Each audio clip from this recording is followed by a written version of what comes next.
അതുപോലെ 5 ഈ വാഹനമോടിച്ച വിദ്യാർത്ഥിയുടേതടക്കം 2 പേരുടെ ആരോഗ്യസ്ഥിതി അതീവ ഗുരുതരമായി തുടരുന്നു എന്നുള്ള വിവരങ്ങൾ കൂടി നേരത്തെ ഷൈജു അടക്കം പങ്കുവച്ചിരുന്നു. ഇപ്പോൾ ആശുപത്രിയിൽ നിന്ന് പുതിയ വിവരങ്ങൾ ലഭ്യമാണോ?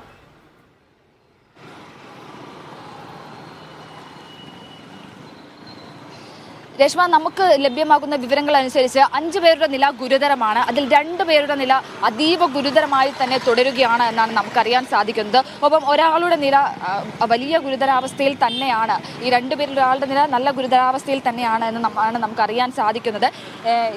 ഇതാണ് ആരോഗ്യ കാരണങ്ങൾ. മറ്റ് 3 പേരുടെയും നിലയും ഗുരുതരാവസ്ഥയിലാണ്. എന്നാൽ ഈ 2 പേരുടെ നിലയാണ് അതീവ ഗുരുതരാവസ്ഥയിൽ തുടരുന്നത്. വലിയ അപകടമായിരുന്നു. അതായത് ഒരു കാറ് ഇടിച്ച കാർ മുഴുവനായി തകർന്നു പോകുക, ഒരു ടോട്ടൽ ലോസിലേക്ക് പോയ ഒരു അപകടത്തിൽ ഈ 5 പേരുടെ ഇതിൽ ആ കാറിൻ്റെ ഒക്കെ ദൃശ്യങ്ങളിൽ നിന്നും അല്ലെങ്കിൽ ഒരു സിറ്റുവേഷനിൽ നിന്നും നമുക്ക് മനസ്സിലാക്കാൻ സാധിക്കുന്നത് എന്താണെന്ന് വെച്ചാൽ ഇത്രയധികം 5 പേർ രക്ഷപ്പെട്ടു എന്ന് പറയുന്നത് തന്നെ നമുക്ക് അത്ഭുതകരമായി തോന്നുന്നുണ്ട്. ബാക്കിയുള്ള 6 പേർ രക്ഷപ്പെട്ടു എന്ന് പറയുന്നത് തന്നെ നമുക്ക് അത്ഭുതകരമായിട്ട് തന്നെയാണ് തോന്നുന്നത്. അത്തരത്തിലാണ് നമുക്ക് ഇവിടെ നിന്നുള്ള കാര്യങ്ങളും നമുക്ക് നേരിൽ കണ്ട ഈ കാറിൻ്റെയും അതുപോലെ ബസ്സിൻ്റെയും ഒക്കെ ദൃശ്യങ്ങളും അതുപോലെ നമുക്കത് നേരിൽ കാണുമ്പോൾ നമുക്ക് മനസ്സിലാക്കാൻ സാധിക്കുന്നതാണ്. 6 പേർ രക്ഷപ്പെട്ടു എന്ന് പറയുന്നത് തന്നെ അത്ഭുതകരമായിട്ടാണ്. അത്രയധികം ഒരു ടോട്ടൽ ലോസിലേക്ക് കാറ് പോയിട്ടുണ്ട്. ഇടിച്ച് മുഴുവനായി കാറ് തകർന്നിട്ടുണ്ട്. കാറിൻ്റെ ഒരു ഭാഗം മുഴുവനായി തകർന്ന് തരിപ്പണമായിട്ടുള്ള ഒരവസ്ഥയിലാണ്. അപ്പോൾ അത്തരത്തിൽ ആ ഒരു വലിയ അപകടത്തിൽ നിന്നും 6 പേർ കരകയറിയിട്ടുണ്ട്.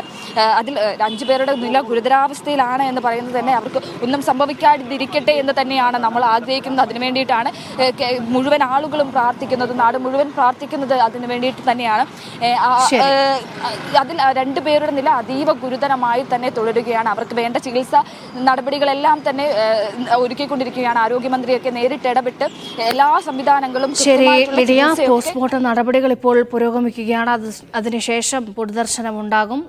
അത് കഴിഞ്ഞായിരിക്കും മൃതദേഹം കുടുംബങ്ങൾക്ക് വിട്ടു നൽകുക. 2 പേരുടെ നില അതീവ ഗുരുതരമായി തുടരുന്നു എന്നുള്ള വിവരം കൂടി ലിഡിയ പങ്കുവെക്കുന്നുണ്ട്.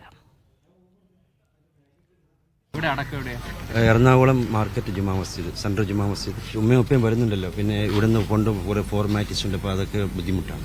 ഇത് ലക്ഷദ്വീപ് ആന്ധ്രത്ത് പഠിക്കാനൊക്കെ പഠിക്കാൻ നല്ല മാർക്കായി കിട്ടി. 98% മാർക്ക് കൂടുതലുണ്ട്.